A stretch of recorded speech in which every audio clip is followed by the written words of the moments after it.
Stay tuned for the Joan Quinn Profiles. As an editor for Andy Warhol's Interview, the Los Angeles Herald-Examiner, LA Style, and Detour magazines, Joan covered the social set, the Hollywood hotshots, the international art scene, the mysteries of food, the excitement of travel, and the fabulous world of fashion. Joan continues to find creative people on the cutting edge who make things happen. Here's Joan Quinn. Hi, I'm Joan Quinn, and welcome to the Joan Quinn Profiles. Waiting to be profiled are actors Christian S. Anderson and activist Mary Apick. Actor Christian Anderson loves the stage, especially when he's there performing Shakespeare. Sure. He's been everywhere. He loves TV too, but he's appeared on all kinds of stages doing Shakespeare. So, how did that come about? Being a tall man. You're very tall. How tall are you? I'm 6'6". Oh, you are. Did you play basketball? I played soccer. You did. I played basketball, but I should have been a lot better. But you were born in Chicago. Correct, You went to the University of Illinois. Did you play in high school? I did. Yeah, I went to a boarding school actually. So I played in boarding school, and but soccer was huge, and I played soccer. Are you fast? I mean, are soccer players this tall? Not a lot of them, but I have a big head, and I was able to put the ball in the goal and have a big foot. You're taller than everybody else. And you just got to outwit them and outpower them. That's fantastic. When you went to university, did you think you were going to be an actor?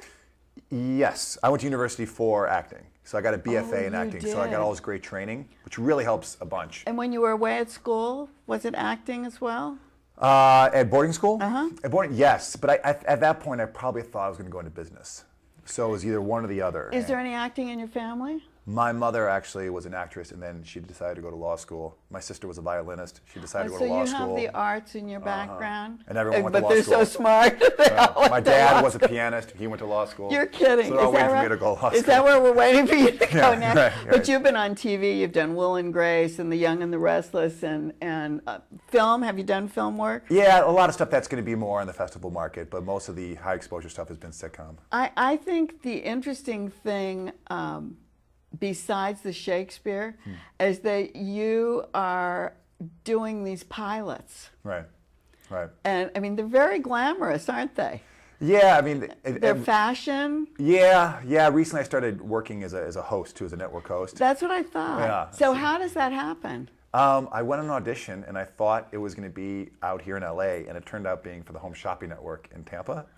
So I ended up being. Did you go there? Yeah, I was on the Home Shopping Network for a year being a host. But what were you selling? I was selling everything. I was selling jewelry. I was selling sports. I was selling home decorating stuff. Nobody thinks an actor would do that.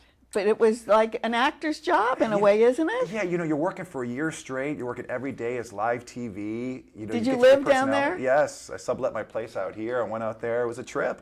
I think that's fabulous. Yeah, hey, I'll make a good husband because of it. But you look at these people and you think like, oh, they're really into the business, that they're not actors. Right, and that's what they took a risk with someone like me. With you? Yeah, because most of the people on there are a little bit older. They're mostly women, and to bring on some bachelor kid from LA was a big risk. So we had fun. Oh, that was great. Yeah. So, yeah, you should see it. It's pretty silly me selling jewelry. You need a day to laugh. But what else did you sell? Jewelry. I did outdoor lawnmowers. You sell whatever they can. Everything. I mean, that's the cool thing about it. You're doing everything. Do you rehearse before? No. They Really? just throw you on there and say, Christian, you're going to sell 2 hours of pearls. Go for it. And it's live. No script. I got to study. I was like grad school. I was like studying, like asking women in stores, like, tell me about pearls. Why would you want to buy pearls? And then you were like remembering their dialogue and bringing it up. It's also a great excuse to talk to women. Oh, I got it. Walk up to any woman now with confidence. Well, I think this is going to take us into your play. Yeah. Great excuse to talk to women. Let's talk about The Blue Room. Right. Written by David Hare. Mm-hmm. It's the piece you're in now. Yes. You love stage? I love the stage. It's like the second church.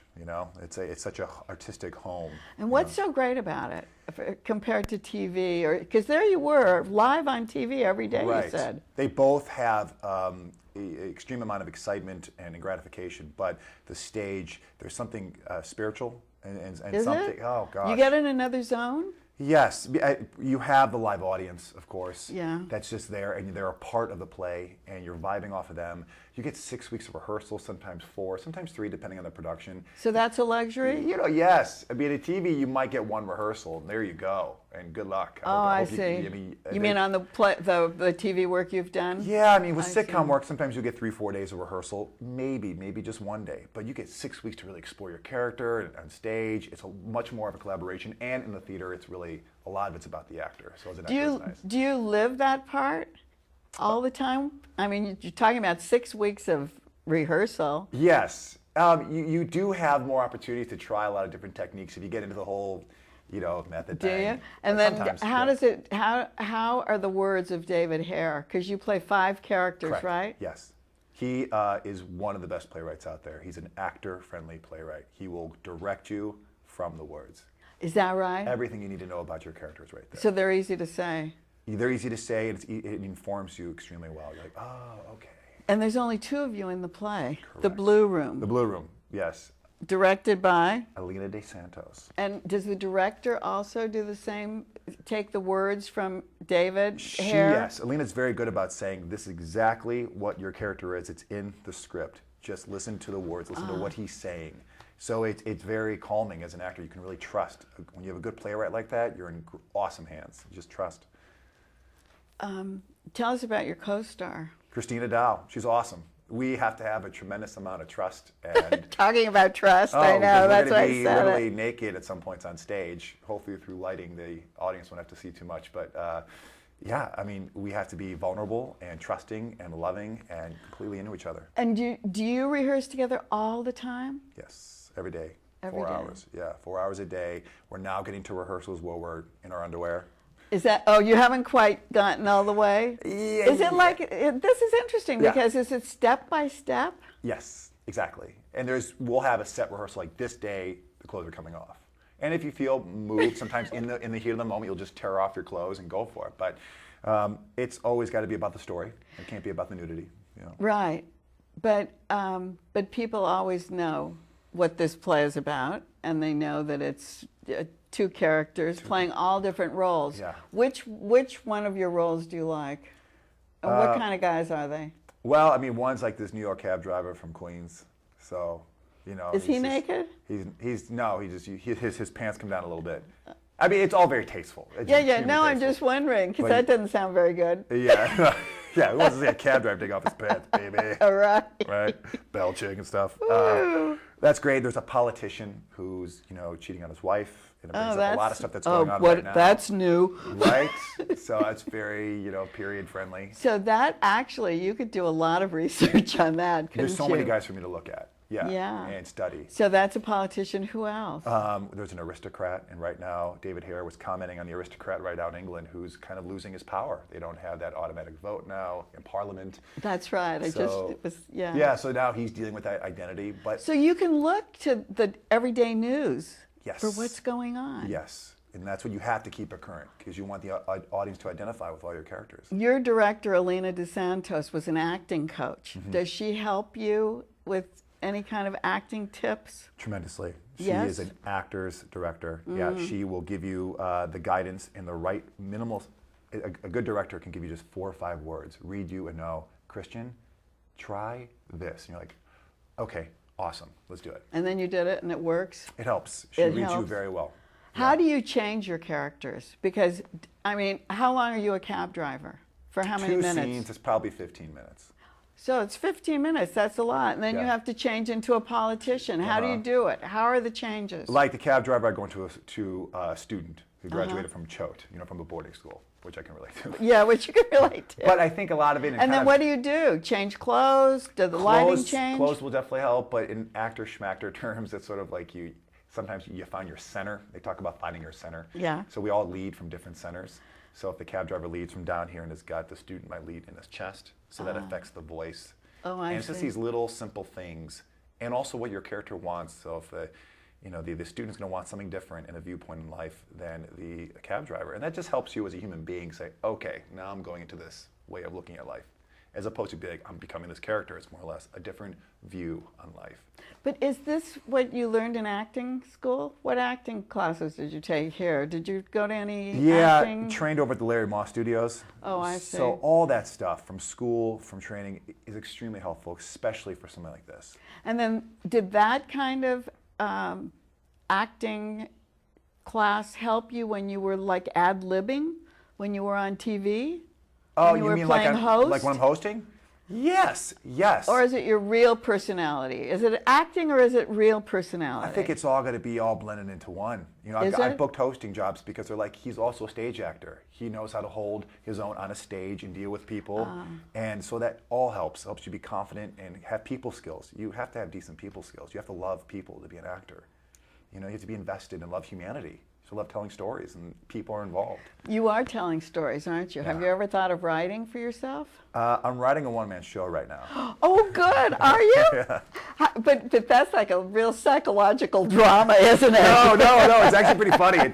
It's called Jesus Was Not a Doorman, and it deals with I used to run doors in Hollywood clubs.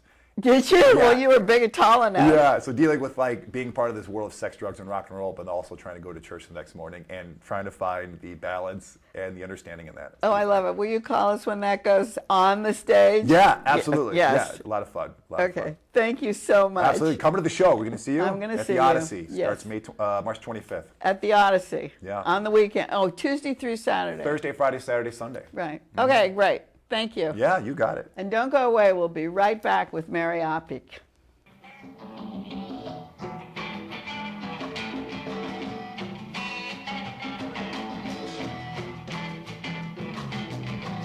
Hi, I'm Joan Quinn, and welcome back to the Joan Quinn Profiles. I'm here with actress, producer, director Mary Apick, who was born and raised in Tehran, Iran. She graduated from the BBC School of Television Production and attended the master's degree program at Cal Arts. In 1977, Mary was the first Iranian woman to win the Best Actress Award at the Moscow Film Festival. This was a big honor early in your career, wasn't it? What was it like for you?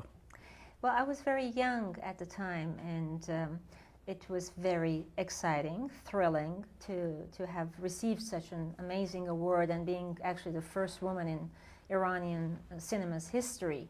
Had you been to Moscow before? No, it was my first trip to Moscow. So everything was a first for you. Everything was first, and at the time it was just a big honor for me.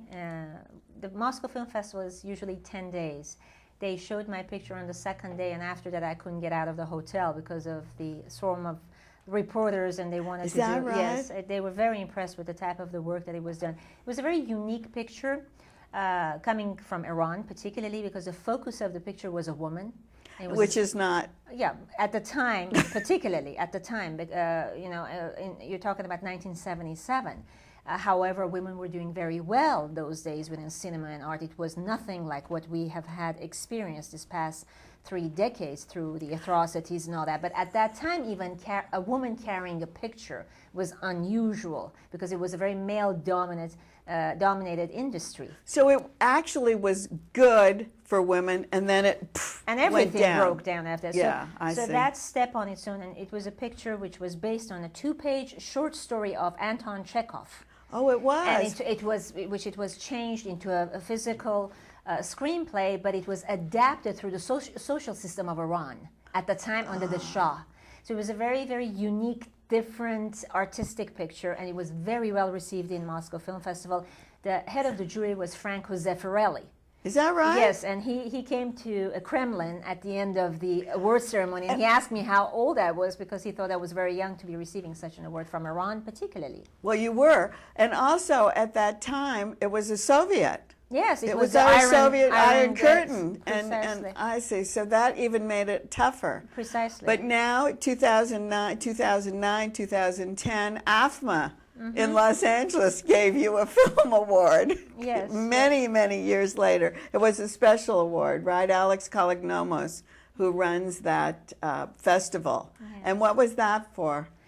That was the ARPA Foundation Award, in which I was a recipient of it last year for my human rights active work that I've been doing for women and children for the past 3 decades through motion picture, media, and television, cinema, and theater. So that was the main reason that I was. But that was great. That was a big arc from the very beginning to now, wasn't it? Did show business run in your family? Yes, my mother, she's a legendary actress from Iran. She pioneered in theater. And she actually paved the road for me because I was 10 years of age and she was a superstar in one of the major television series, as well as many motion pictures behind her and all that, as actually with an Armenian background in Iran those days, because it was just wonderful as far as being able to work on any level. So I was 10 years old, and one of the actresses didn't show up on her show, and she didn't want me to have nothing to do with. She didn't want to follow in her footsteps? No, she wanted me to be a ballerina and a pianist, and I was studying Persian literature. And because the actress didn't show up and it was such a tight schedule, my mother said only once. And they wanted to choose my name, and I had just this very long Armenian name.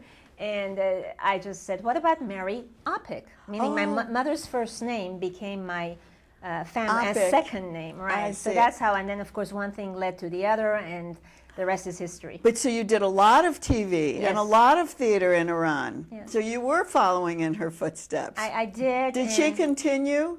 Well, she continued, but then she started watching me because she was protecting me to make sure that I was choosing the right projects and all that. And she did. Yeah, but I did a lot of. I would say about almost 250, 300 just episodic television shows, satiric shows, and then serious like literature things like Romeo and Juliet, but in a Persian version of it. And when you were in Iran, had you already started your activism? Not at all. No, not until you got out. Because I was very young, and I was having fun with the industry because I was given the opportunity and I had the talent, naturally, because I was born in the wings of the theater, watching my mother, and wishing that one day I will be her, and that was my dream. And that little opportunity, I took off. So then, the career takes a shift. You go to London, I guess, because you went to BBC. You went to the school in BBC. I did. And then did you start working there? I didn't work. I studied, and then the revolution took place, and you couldn't go back. I couldn't go back, and my mother, she recommended that I stay, and then I was. She was still there. She was still back there, so I was in the United States. So that's why I chose to go to school, and it was a very difficult period. It was a journey that I'm not sure what I would say that I liked the idea that I went through that journey, because I was in Iran and I had so many opportunities of doing so much as a celebrity, as somebody who pick and chose very good projects. We have another Iranian friend, and she has an Armenian last name, but she's not Armenian, Angela Nazarian, who wrote a book about assimilating into the United States and moving to Beverly Hills and being a part of being with school children that she'd never seen before, and how difficult it was.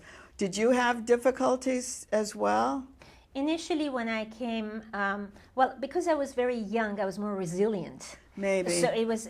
I mean, my mother had a very hard time, and the generation before. She must have missed things, right? Yeah, but I was more resilient, and I wanted to explore more. However, because of the hostage crisis, it was a very difficult period for anybody under the title of Iran.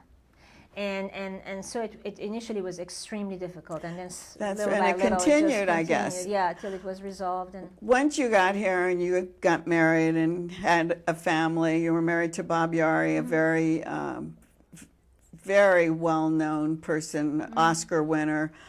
But at the time he was doing his Crash and doing that, you were writing a play about the veil. Right. About the women and what was going on in Iran, I suppose, is what the theme is. Tell us about that. Well, I have been very much involved in the past 3 decades for the women's rights issue. through majority of the work that I have done. Either it's been films like Mission or Checkpoint or many theater productions that I've done in the past all around the world, actually, this past 3 decades. I've been to the Congress. I've stayed at the Congress for the issues that are happening today in Iran. So this was just another extension that I wanted to be involved and make sure that the voices of Iranian women and Middle Eastern women, because it's not just Iran, it's So tell us about that. It's already been at the LA Theater Fest, and the thing that I found beneath the veil, you were directed by John Lawrence Rivera. Initially, yes. Who's fantastic. We adore him. Yes, initially was, and then after that I took over the project and I started directing the project and making the changes and adapting it to a new form. So tell us what that form is. Is it 3 women? No, actually we have a cast of, right now it's reached to a cast of 11 people. You're kidding. I've added musicians and dancers and singers and enhanced the play on such a complete different ways of developed and basically and added scenes into it as well. And the it starts from a point of view of an American writer, and that I came up with the whole idea of trying to make sure that the audience can relate to initially. And she's writing an article, and then through this article she falls asleep in her bedroom and all the characters come out of the book and each have a story to tell. So there's a symbol with the veil. What is that symbol? Well, it's used as a metaphor because it's basically for the human rights issue and women's rights issue in the Middle East, particularly in countries such as Iran and in Afghanistan and the neighboring region. But most importantly is dedicated to Zahra Kazemi, who was killed in 2003 in Iran when she took a flight to go there to do some shooting of photographs, and she was detained. In a matter of 2 weeks she was killed, and for no reason whatsoever. They never released her body. Her son still is in Canada fighting for that to happen so they can release the body, and they know exactly how she was killed. So what is that metaphor, the veil? The veil, well, the veil is basically because particularly in Iran, when it was a modern country, or it turned to be a modern country through the Shah's regime, they specifically, after the revolution, wanted women to be covered. So this became a major issue because women didn't want to be covered. And so that means they can't speak, they can't do anything. It's a cover in more ways than one, right? And it's not by choice, it's mandatory. And it's not just the cover, it's the whole concept of taking all their physical constitutional rights away, which is most important. And that's what I'm fighting for, and I've been fighting for many years. That's the metaphor. They say a veil, but it's really packed with so many different things like you've talked about. That play was at the Geffen. It was Kennedy Center, and you had fantastic people come to visit you, which were supportive people in Washington. Yes. I think the Shah's, the Empress. Yes, twice she came. She's a good friend of mine, and she came from Paris. She flew specifically to be with us. Okay, so don't they live in Washington, or they live outside? The son lives in Washington, but she lives in Paris. Oh, she does? She visits a few times a year to be with her family, but that's her main residence. And she came twice to see the show, and I am very appreciative of her support. I personally like her very much. And she seems to be very interested. She also helped Angela in her book signing in New York. She seems to be really behind women who are trying to do things and have a voice. Precisely. Back then in Iran, she didn't have very much political power. Everything she had at the time of the Shah, it was artistic because she was studying art. She was interested in art. I see. And so anything had to do with paintings and theater and all that, she was always very much supportive. And that's how we came together. When I was in Iran, she came to see a play of mine. When I was 16 years old, I went on the stage and she came to see the play, and that's how we became friends. So we mentioned the Kennedy Center, but now the play is going to Carnegie Hall. It's going to be in Toronto. Can it be made into a film? Well, I'm thinking about that eventually, the road, because it's such a difficult project and we constantly lose money on this project. So I am losing a lot of money on this, but it's a fantastic project, but it's not going to Carnegie Hall is going to Lincoln Center. Oh, it's going to Lincoln Center. Yes. Oh, please excuse me. Yes, Lincoln Center, and it's going, yes, absolutely. A bigger house. I get mixed up all the time. A bigger house. So we're going to Lincoln Center, and then we're in Toronto. Oh. And majority of the time, I try to reach out to the dignitaries that I have known in the past, or Amnesty that I've worked heavily with in the past. Yes. And so they come and they support, and they try to make it a very unique evening for women's rights issue. And Well, it's very good because in New York at Lincoln Center, you have the UN based there, and you have Precisely. these big commissions for the status of women and people who are involved in women's rights. Oh, that's great, Mary. Yes, it's been a hard, long journey, basically. But it's worth it. It's worth it, and this is only one of the projects I have. I've done a lot, and I have a lot upcoming as far as the issues that are relating to women. I think it's very important for us to try to make a better world for our children any which way we can. And I thank you so much for doing that. And I thank you for watching today. Keep writing to 777 South Figueroa, 44th floor, Los Angeles, 90017, and email JAQUINN, the numeral 1, at AOL.com. See you next time on the Joan Quinn Profiles.